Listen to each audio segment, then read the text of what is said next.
So sorry, can I pause real quick? Yeah, you got a fart? I think there's a cord in front of that camera. Well, there definitely is a cord. Yeah, cool. Hey, look at that. That's college right there. That's what I went to school for. Hello, everybody, and welcome to the Brick by Brick podcast. I'm your host, Brad Critchfield, and today, my good friend, Dan Ringey. Hey, man. Filmmaker extraordinaire. Too much? No, Okay. I'll take that. Okay. That's very nice. Thank you for coming in and talking. We talk. And I am always so impressed with all the things you do. I kind of feel like I live a little vicariously because you're doing things that, like, for me as somebody who does videos, creatives on social, and I love just the art of film and everything, seeing you do the things that you're doing. Honestly, number one, I'm proud of you. Thank you. Actually, there was only one. I Okay, guess I don't good. need to do numbers when there's only one. No, man, thanks. I really appreciate it. I feel like so much love from my friends and my family about, just kind of like the journey I've been on, and it doesn't get lost on me that I live a life where people would want to switch places with me. I didn't say that. Yeah, I don't want to switch places. I'm just proud. No, I do appreciate it. Not just you, but like it doesn't get lost on me that Right. but it is a lot of hard work, and I was really lucky to have supportive parents that kind of like were about me wanting to follow my dreams and do what I love, and weren't the type of people who were just like, go get a job that's going to make you money. When I was like, oh, I want to be an actor, they were like, that sounds cool.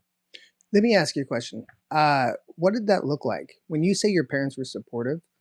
Like, what did that look like growing up? So when I first started, I really wanted to be an actor, right? And so they were, they would like watch my movies that I would do, or come see me do like plays and things like that. So they supported by time. And then when I realized that, I was like, I have to take this to the next step. So I need to like get on actual film sets. They would do that by giving me gas money so I could go out to LA and back, or do job interviews or stuff like that. And like, I did not grow up with wealthy parents by any means whatsoever. So like getting gas money, or, maybe having to take a day off work, knowing that this would be subsidized by them by some capacity, was never like lost on me. I knew by them doing that, it was a big help for me. And that was one of the main things that they did, is like, I would say, hey, I have this job interview. Can I have $20 for gas? And they would give it to me. And That's then, awesome. Yeah, it was really great. Did it affect like going through school? Did you get engaged in film in school, and how did, like, electives and just kind of like, it's all started kind of when I was like a kid. I would write scripts. Script writing was always just kind of like easier for me to read and easier for me to write. Just like from an early age, it made sense. Like, how early? Oh man, I think I saw Pulp Fiction when I was 10. Okay, a little early for that. Super early for that. One. Yeah. But then I bought the script to Pulp Fiction probably when I was like 11.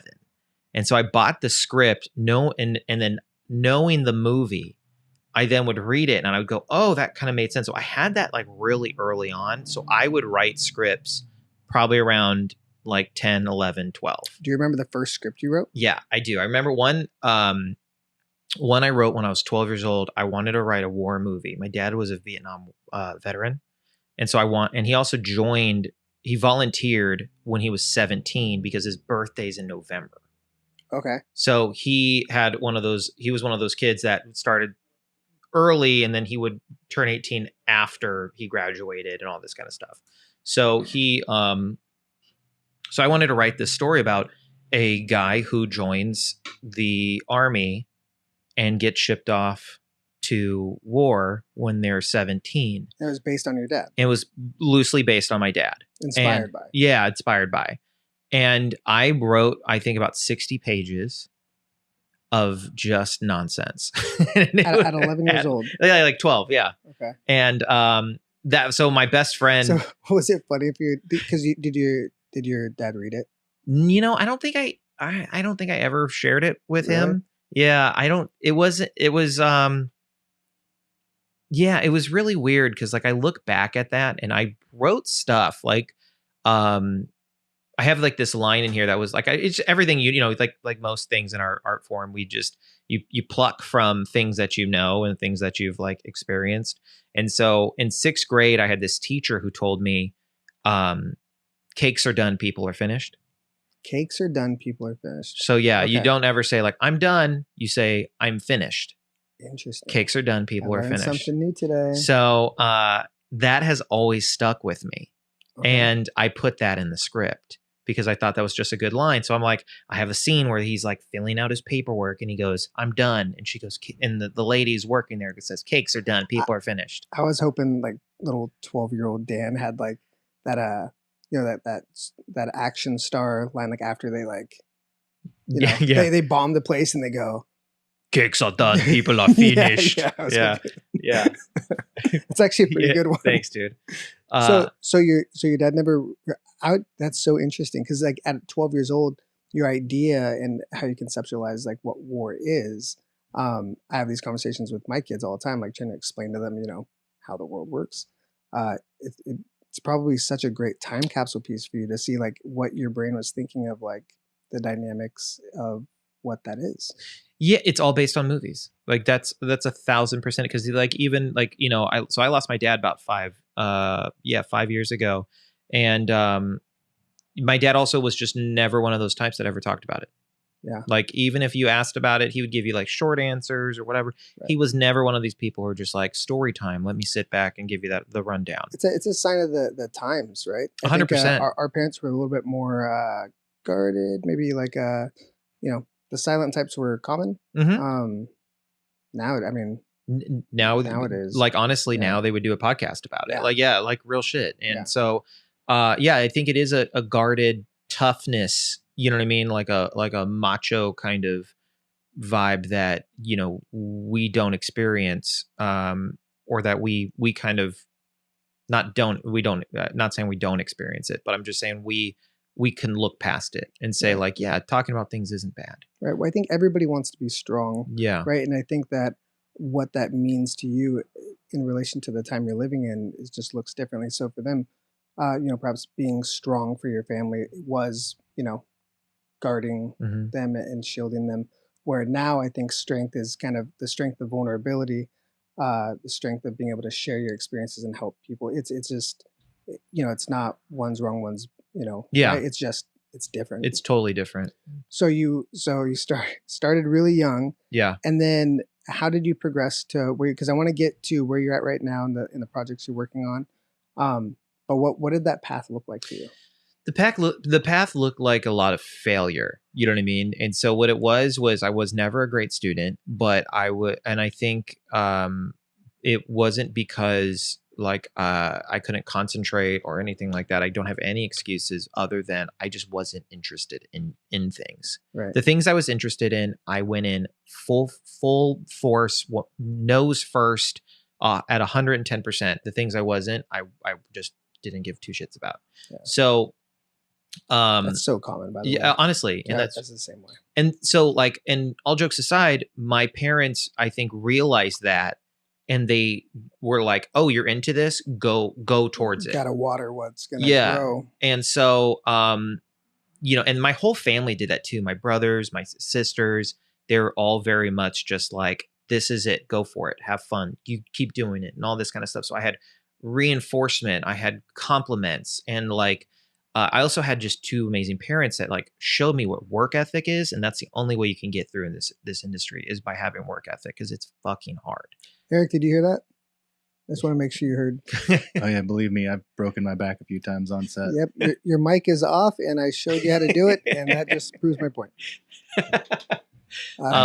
Yeah, paying attention is not my strong suit. Working hard when I need to is also not my strong suit. Okay, we're gonna find that strong suit for you, kid. So sorry, can I pause real quick? Yeah, you got a fart? I think there's a cord in front of that camera. Well, there definitely is a cord. You're not crazy. I don't think it's showing up. Okay, It's cool. not showing up. Yeah, but it's a good eye. Yeah, cool. Hey, look at that. That's college right there. That's what I went to school for. Cool. Yeah, I didn't know if it just fell or what. I just saw that and I was like, oh, Yeah, Eric, Whoever's- shitty rigs. Whoever's producing this is not doing it. And we're back. We're back, everybody. But yeah, man, like, So terrible student. yeah, so I was a terrible student. And then, so really it was just like me just trying to figure out what it is I want to do. So when I went to college, so like after high school, I took a semester off to figure it out. And then I just jumped into college and I wasn't sure if I was going to join the military. Where'd you go? Long Beach City College. Okay. Go Vikings. And Shout out. Yeah, shout out. Go Vikings. Whoop, whoop. And so anyways, I was like, I'm going to do political science. That didn't work. I'm going to go do psychology. That didn't work. I'm going to do history. That didn't work. And I was like, you know what I love to do? I love to act. I love to have fun. I love movies. I go, I'm going to do acting. I'm going to be an actor. And, 40 pounds ago, 50 pounds ago, I looked a little bit like, I thought I did. I looked a little bit like Al Pacino. I was going to go Al Pacino. Yeah. No, I thought Al Pacino. Everyone said John Belushi, but yeah. I was going to go the guy who does Punisher. Who's that guy, Walking Dead dude? Oh, yeah. Shane. Bowenthal? Yeah. John Bernthal. Yeah. Bernthal. Yeah. Shane. Yeah. But yeah, man. So I did acting, but then I realized I wasn't good at it. But I loved the idea of creating. Yeah. I love that idea. I love the idea of 10 people getting together with a script and making it. Dude, it's awesome. And I was like, that I feel comfortable doing that. I love doing this. This is what I want to do. So I was like, let me go do it. And so I did. And so I would just, this is obviously before IMDb and stuff like that. But what I did is I bought a book, and that book had a production company list in it. And it would literally start at the A's with production companies and phone numbers. And I'd call every single one, and I'd lie and say I needed 24 internship hours to graduate college. Mm. And so my thought was, if I could get in, I can then parlay that into a job. So lying works for you. That's it. Faking it till you make it, right? Hey. That's like another level of faking it. Yeah, yeah. So and it worked, and one thing led to another, and then I met people, and then yeah. I love the trajectory, and I brag about you. Oh, thanks, and because I know, even though you've accomplished so much already and more than most, like the trajectory is still there. Mm-hmm. And it's exciting to see what the next 5 years, next 10 years looks like. One thing I wanted to touch on is you mentioned maybe not being a good student, and definitely not being a good student. And then how when you were doing a script, you wrote 60 pages. And I feel like that's one of the things, like with finding and cultivating that interest, some like project-based learning. So that's how I was with music, where I didn't like to read, didn't like to write, didn't like to study. And then when I got into music, all of a sudden I started writing poems. Mm-hmm. And I started then I wanted to find new words to like work in. And then I remember I'd have a dictionary by my bed on the bedstand, and I would catch myself going through the dictionary. And to anybody else, it just looks like I'm a studious kid, but it's about finding the interest and then taking all the different parts of learning and incorporating them in. Because in music, there's a whole bunch of literature, but there's also a huge math component when it comes to composing. And then there's a technical aspect. It's the same thing with filmmaking. Get into filmmaking, there's so many different areas that you have to become well versed in, whether it's with cameras or with lighting or with script writing, and then also the people element of working with people. I just think that's so awesome to like just acknowledge like that interest expands, and that is education. 100%. Yeah. And the other thing too that I just want to like kind of chime in about, like what filmmaking really taught me was about maintaining relationships with people. because that is an element to the business that I feel like gets kind of lost. Yeah. And what I mean by that is, you know, I have a saying that your job isn't the job you do.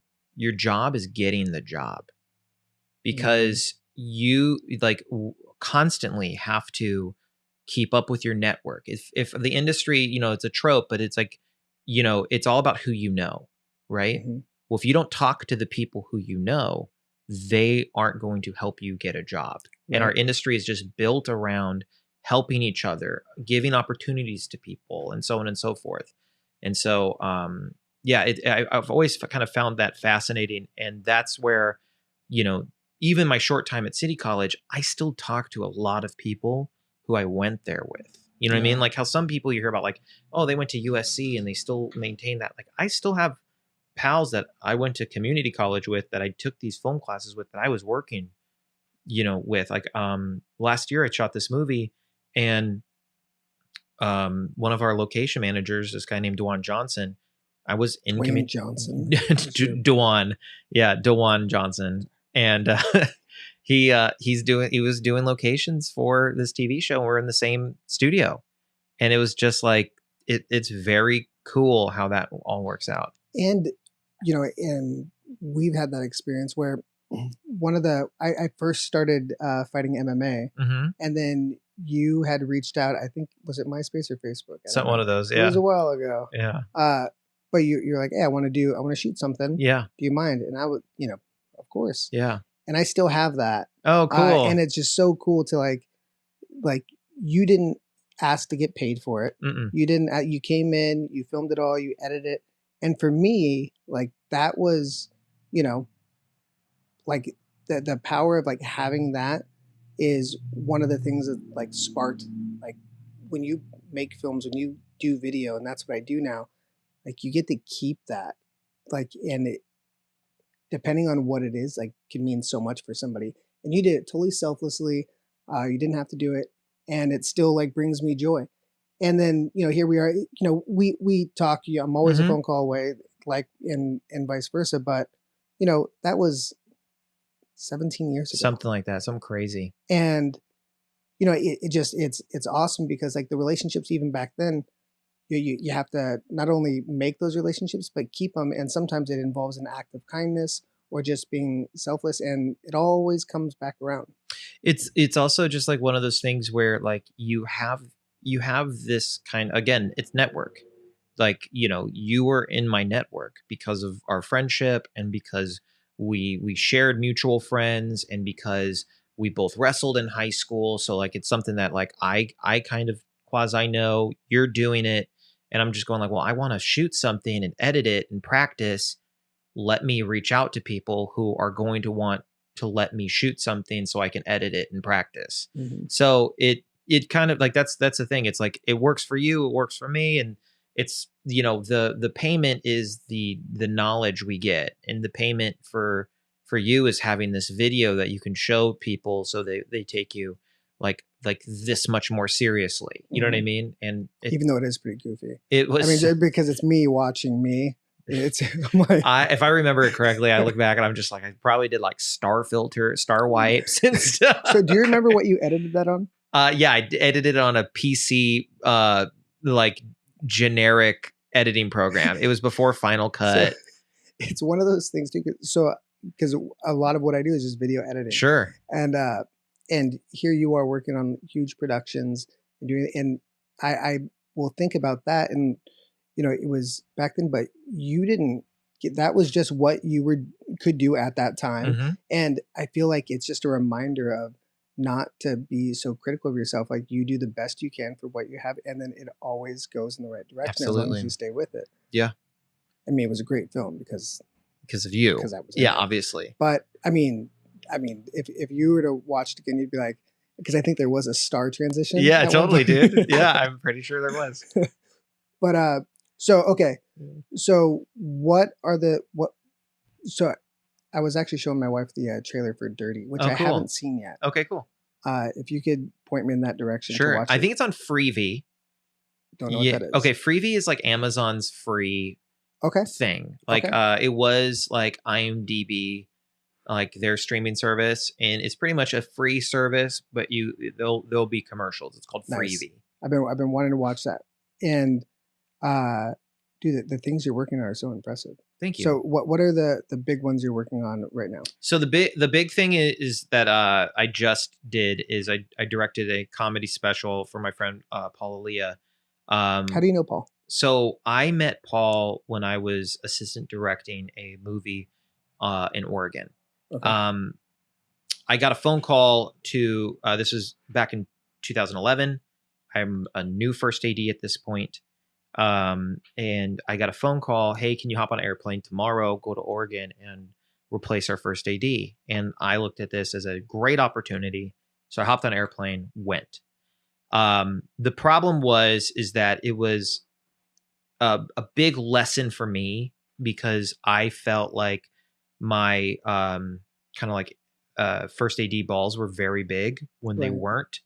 And I was like, I don't need to prepare myself at all. I can just go there and run a set, which was the biggest mistake I've ever done practically in my career.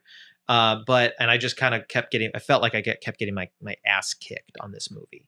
That being said, it was a very hard movie because there was no cell phone service. There was no internet. We all had to stay at this lodge and kill time when we weren't working. And Paul was playing and I swear to God, this is real, a zombie Bigfoot. Right. And he was in a full monkey costume. Mm-hmm. And Paul and I just kind of became friends. Again, work ethic, right? When we called for like rehearsals, Paul is in a monkey outfit and he was the first person at rehearsals every single time. He was the guy who, like, if this was like a sport, like if we're practicing, Paul would not stop sprints. He'd be the first person there every single time. If he was just in the background, he treated it like if he was the star. Yeah. Every time he gave 110%. And I just vibe with that. And so him and I just became friends. We talked about where we wanted to be in our careers and in life and all this kind of stuff. And we decided that we were going to work together. I want to direct. Paul wants to be a star. He wants to be an actor. And we then used that and pretty much shot a trailer to a movie that my friend wrote a script for, and we raised some money. And in 2014, we shot this movie called Dirty, and Paul was the star. I directed it, and it was a lot of like my friends, like firsts on this. Like my friend Ben, who wrote it, it's his first script was ever made. Corin, the DP, it's the first thing he ever DP'd, the full length feature. Editor Johnny P, John Paulsgrove, first thing he ever edited, full feature that he ever edited. I mean, and like, so it was a big opportunity for a lot of us. And that's how we kind of became there. So we shot Dirty in 2014, and it really was a great experience because me and Paul, like really, Ben was up north at the time, but me and Paul like pretty much produced the whole thing out of his studio apartment. That's awesome. I didn't get a call. I always wanted to be an actor, but it's cool. Well, somebody just told me recently, like politics is basically it's acting for ugly people. So it's you know, it fits. That's it fits. Funny. So you did Dirty with Paul. Yeah. So was he is he primarily an actor and then stand-up comedian, or which one came first? I think acting came first. But it kind of went together. So as long as I've known Paul, he was like, when I met Paul, he was doing like open mics. Okay. So he was kind of doing both. So locally, is he local? He's from Detroit, but he lives in LA. Okay. Originally from Detroit. Paul's story is very interesting. He was a stand-in on a TV show called Detroit 187 back in the day. Michael Imperioli was in it. And Paul kind of looks like Michael Imperioli. They're the same height. So Paul was Michael's stand-in. And that was Paul's journey of trying to get on set and be an actor and do this. And Paul looked at the opportunity that they gave him to actually read lines off screen as like the biggest opportunity he's ever had. That's and so like, cool. It's very cool. And for stand-ins and stuff like that, it's super helpful. It's very great to do that. And so Paul took that and ran with him, was like, I'm going to move to LA and do this. And Paul's been doing stand-up since 2011. or 12 or something like that. And Paul's honestly, for being as successful as he is as a comedian, he's a very good actor. Yeah. Very good. And he actually, he is, he's, I don't want to take away from anything else he does, but like, he's also like a really good editor and a really good, director in his own right. And he has great taste, and he just, and he works super hard, and he writes really well. And, he's very good, but he's funny. He's super funny. Yeah. Yeah. And so, him and I have been to, he's been in a part of every movie I've ever directed. So I've directed 3 features. Paul has a hand in all of them. If it's not a role, or if it's not just like him coming to help me take pictures on set, or help giving me opinions on things or whatever. And so when Paul called me about his special, it asked me to direct it, it's like, hell yeah, of course. How does that work? So you filmed the special, Mm-hmm. and then where does it go? So right now it's going to go on a website called Mint Comedy. Okay. Mint Comedy is a streaming service that primarily does stand-up stuff, but like they have like a lot of stuff they do is like at the Comedy Cellar and so on and so forth. So Mint Comedy, the special will drop on Christmas Eve. Nice. And it'll be on Mint Comedy for a month. After that, we'll see where it goes. It could go, it's kind of, we're in like the figuring that out stage, but it probably is going to go to YouTube after that for sure. And just so the world can see it. But Mint Comedy is the place where it's going to go. Yeah. It's changed, right? Recently, like the whole getting things, I guess, bought by different companies. Has it changed, like with the with Netflix and the streaming and? Yeah, like acquisition stuff with Netflix and stuff like that does happen, but what it boils down to is their marketing behind it. Right. So to put things into perspective, if like, let's say we pitch this to Netflix and Netflix is into it, the real conversation is, well, are you going to market it?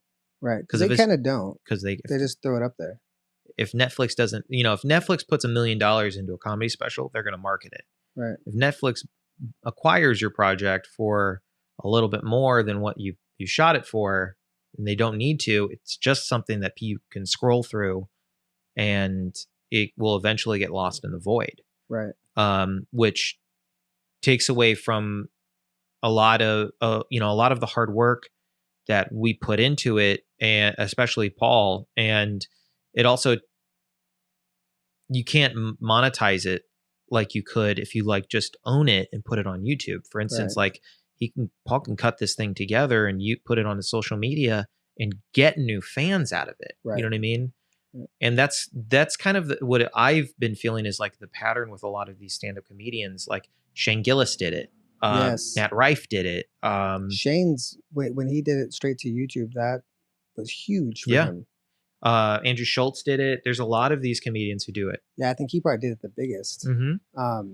Yeah, it's a different thing, and you're kind of building the demand and building your stardom, and then you come into those conversations from a different leverage point, right? Yeah. Yeah, no, it's so. When it comes to directing a comedy special, it's different than directing something else. Totally. What is the main direction in a comedy special? I was thinking about that last night. It's very technical. So what, typically with like a narrative project, what you do is you take, actors, you take your script, you take your costumes, you take your music, and you just kind of throw it in like a mixing thing and just like hope it all kind of like synergizes together. Right. And with a comedy special, you do that as well. You do take these things, but it's more of on a technical level than it is a performance. Paul's performance is Paul's performance. Paul knows how the performance is going to be and how to do his act better than I ever will be able to tell Paul. Right. So it's less of me trying to get a performance out of Paul and more of just trying to kind of massage his performance and move our cameras around to capture his performance in a cinematic way.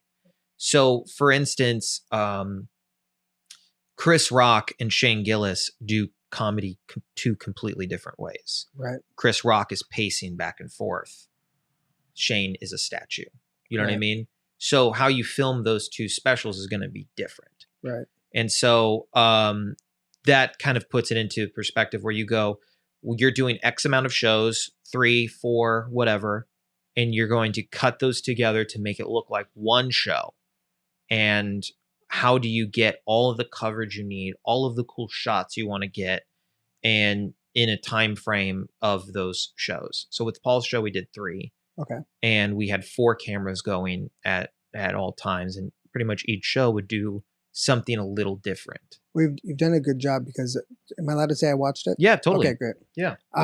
So I am the worst person to watch movies with. Mm-hmm. My wife tells me all the time, because I look for like bad editing jobs. Love it. Yeah, like if there's like any incontinuity, like I just I don't know. I'm sucked out of it. I love it. And I can't stop talking about that. She's like, watch the movie. But you very well done. Thank you. In the overall production, so you how many cameras is that? 4. 4? Yeah. And you basically take all 3 shows, and then you just kind of find what works. And then the audience, it's they all know that you're filming, obviously. Is there usually like one show where you feel like that was the right energy? That's exactly what happens. The primary, and then you just kind of use the other ones to kind of fill in. That's exactly it. So there's one show that you do, and that you come off of me going, that was it. Yeah. And so when you get into your edit, you know, when you're like editing something in narrative, you take like the good wide shot, and then you start cutting in from there, right? Mm-hmm. It's very similar to what you do on a comedy special. You go, show 3 is the show. Right. And then from show 3, then you now start getting your pieces going. And then if you need to go into show 1 or show 2 or whatever, but then like, let's base it off of show 3. Yeah, but maybe you take like more of the tights from the other shows, so you're not showing like the audience and kind of creating that disconnect. Exactly. Nice. Yeah. So that drops Christmas Eve on Mint Comedy. It's called Detroit Player. Nice. Yeah. It's pretty long too, right? Yeah, it's in full hour special. I think it ends up being about like 54 minutes total. Yeah. It's really good. He has I love comedians who like walk that line, just being very open and honest, and using like their own background and experiences, but also like kind of like, you know, don't know what the word is, but it's not safe comedy. Yeah. But it's very, and I don't know if edgy is the right word, but it's enough to make you go like, oh, I'm glad he said it. Yeah, you know? Totally. And his like background from being Iraqi and kind of doing shows in the Middle East.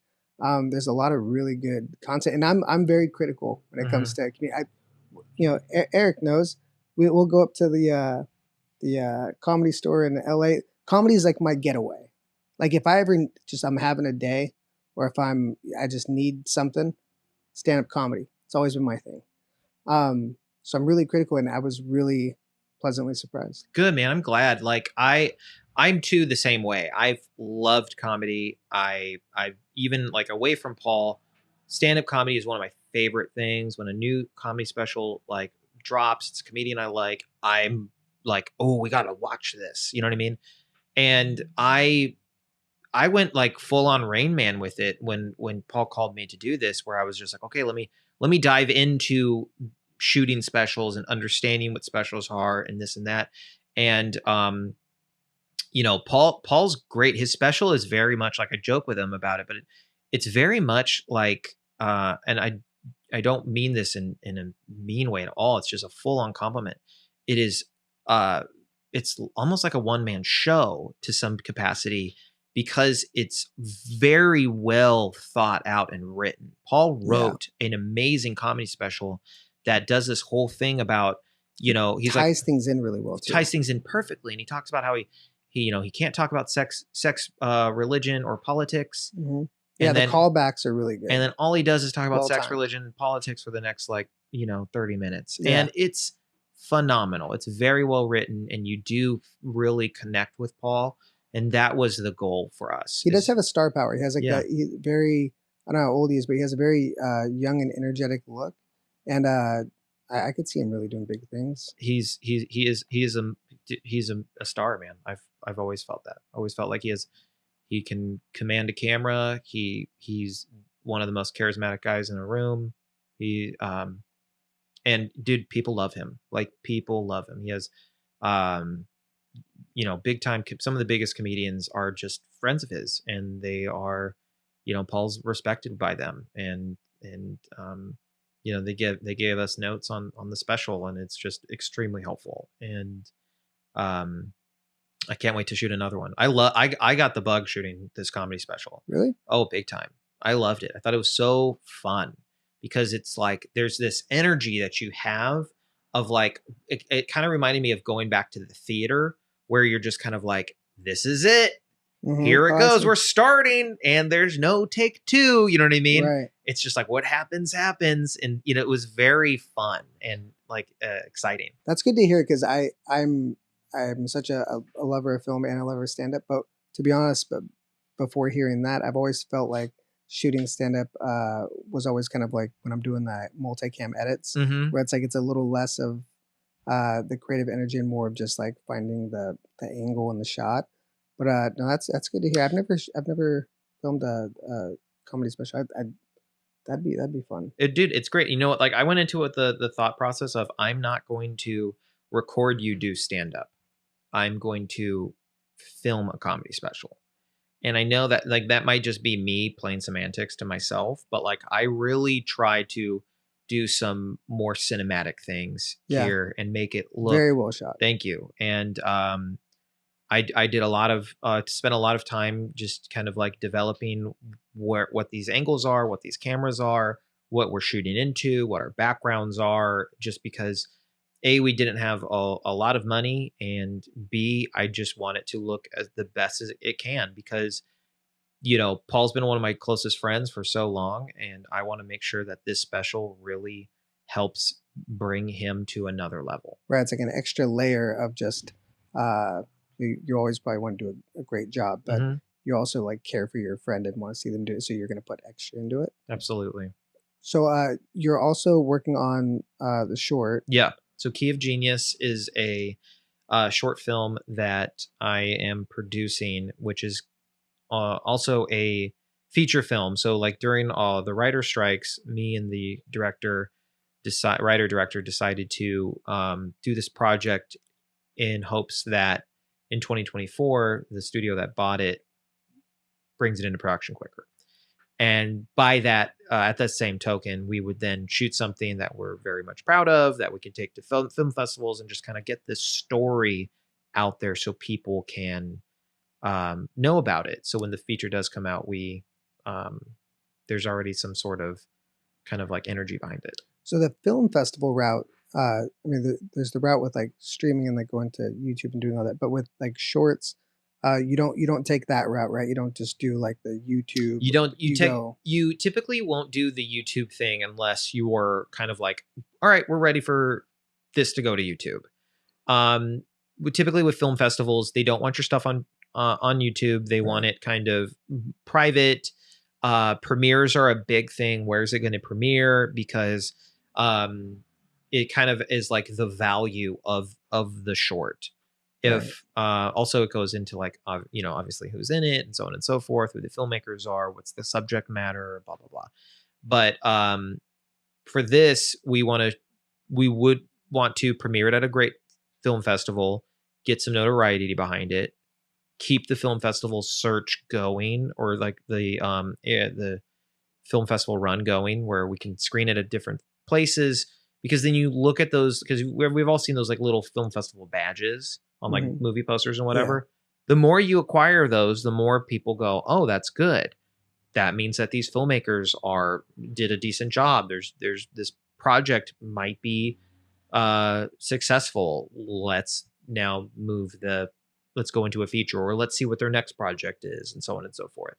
So our goal is was to shoot something with about this amazing story, and it really is a cool story. it's great. When you sent me the story and like the background info, I was completely intrigued. Yeah, Dan, our director, when he told me about it, I was like, holy cow, this is insane. It's like, it was very fascinating. And another movie that I kind of was just like, I would watch this Right. today, and so anyways, we started having like the conversations about getting it going and so on and so forth. And then, we needed a music school, a place that we can make it look like a school for the blind. And that's where, I immediately reached out to you, because I go, you know, you and I've been kind of talking about trying to collaborate on something for a real long time. And I felt like this was the perfect thing for where we could do that. I think it's great. I think it reminds me of when I was in high school and I heard American Pie was getting filmed locally, and then they picked Milliken Yeah. to film. And so I remember that was like a sense of pride. And then even when I watched, I'm like, man, that's Milliken. Like, it's like so cool. And I feel like that's part of feeling a sense of positive culture on campuses, of knowing that, your school matters, you're recognized, feel heard. And then for them at Bellflower High, when this film does go out, and hopefully we could do like a premiere Oh yeah. on campus, because the subject matter alone, it ties in so many different things: the importance of mentorship, the importance of education, the importance of supporting kids with disabilities. Totally. There's so many positive things that go into it. When they see that and they go like, oh, that's our school. That's where we learn too. And then it just opens students up and their eyes up of this is a place where that learning can happen. And I think it's a very positive thing. So I totally appreciate you agree. doing it. Yeah, of course, man. I loved doing it. And also, like, growing up here, right? We're in LA County. But growing up, it felt like Los Angeles could have been another state away. Yep. And we're in the place where we should be able to know filmmaking, know that this is the hub of filmmaking. This is the mecca of filmmaking. Hollywood is right down one freeway from us. Mm-hmm. And growing up here, it felt so far away. We should have the opposite feeling. Right. We should be, like how some of these professional athletes go to nearby schools to like get the kids pumped up on football or basketball or whatever. We should have that with filmmaking. 100%. That should be the thing. Like, we should have these people going to these schools in these areas that's right down the street and say, in Pittsburgh, there's steel factories. In Los Angeles, it's filmmaking, because it is a very blue collar working field. There's a job for every single person. Not everything's directing, writing, producing. There are, electricians, caterers, medics. It goes on forever. Teachers, and all of that is right in our backyard. Why don't we use that more? And that's another thing that I really want to do, is like Milliken using American Pie, or even Lizzie McGuire. There was no film clubs. There was nothing. Right. They would film Lizzie McGuire at Milliken, and then no kid was allowed to go. No kid was allowed to go watch or shadow, or there wasn't a film club that was like, hey, we're gonna go check out this movie that's being shot. And that's something that you said right off the bat too, was your willingness and actually desire to have students there to see the process. Because you're right. Like, sometimes I'm sure at certain sites it feels like they're just using our space, and it's a separate thing. It's more transactional. Yeah. But you're right. Like, when you incorporate them and make them feel a part of it, I mean, it's huge. And also being able to speak to them and honestly sharing your story, your story of maybe not being the best student and finding something you're interested in, and then having the supports to make that your reality, is a story that every kid needs to hear, because so many probably beat themselves up for not feeling that they're not who they're supposed to be, or doing as good as they think they should. But project-based learning, finding something you're interested in, and incorporating all those things, it's a great message not only for the students but also the parents and the teachers too, Yeah. to just know like success looks differently for every single person. And, you know, it can be a long road, and oftentimes there's a lot of times where, you know, very challenging, but with the right supports, man, and just, you know, just giving somebody the encouragement they need, that's all it takes. Yeah. I totally agree. I'm really looking forward to doing the premiere when the time is right. I think it's going to be awesome. Looking forward to seeing the comedy special drop. Yep. It's amazing. You definitely gotta go check it out. And trust me, like it's consistently good the whole time. So it's really well done. I would love to meet him. Yeah, man. Let's go last week. Give me your we'll wrap up because I know we're on time. Give me your advice to students. Let's say high school students. You kind of already did earlier, but no, man. Okay, so my advice right off the bat is create. It's create, and I think writing is the best thing that you can do. It's the hardest thing that you can do as a filmmaker is write, and if you get comfortable doing it early, it's just going to accelerate how well you are. Also, it's do whatever you can on a film set, no matter what it is. Have a plan B. Plan A should be working on a film set. It does not need to be necessarily direct, act, produce, write. It should just be there in a creative space on that film set. That is your plan A. Plan B should be what other job do you want to do? Like me, yeah, and I swear to God, if it wasn't like first ADing, directing, or anything like that, if I was just going to pick another job, I would do props. Props are so cool to me. And I think that is you can just, while you want to direct, learn sound, learn editing, do all this kind of stuff. The world and the filmmaking art form is so vast that you should learn other parts of it. And that's my advice. And also just work your heart off, or work your butt off, because there are people who would literally stab you to death for an opportunity to work in the business. It got dark pretty quick. Yeah, that's the truth. I completely agree. I feel like it's so important because in order to even have opportunity, you have to go to the environment. And sometimes what you think you want to do isn't in fact what you really want to do. So, but you have to at least get your foot in the door and be in the environment. And you have to take that next steps.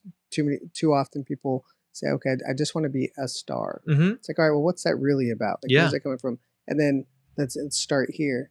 Even if you're just working a VCR in production, which I'm pretty sure that's what a VTR. Is it different? Yeah, I think. It's a little more expensive, but it's pretty much a giant VCR. Gotcha. With overlays and all kinds of fun stuff. Dan, thank you so much. Thanks, man. I appreciate you very much. This was so much fun. I love you, dude. Dude, anytime, man. I love talking with you. I love watching you. And again, man, I'm just excited what the future holds. Thanks, I know man. you're gonna do huge stuff. Thank you. And you already are. Thank you so much. Thank you for watching this episode of Brick by Brick. Tune in next time and keep building the community one conversation at a time, brick by brick. Woo! Cool, man. This was so much fun, dude. I love talking to you.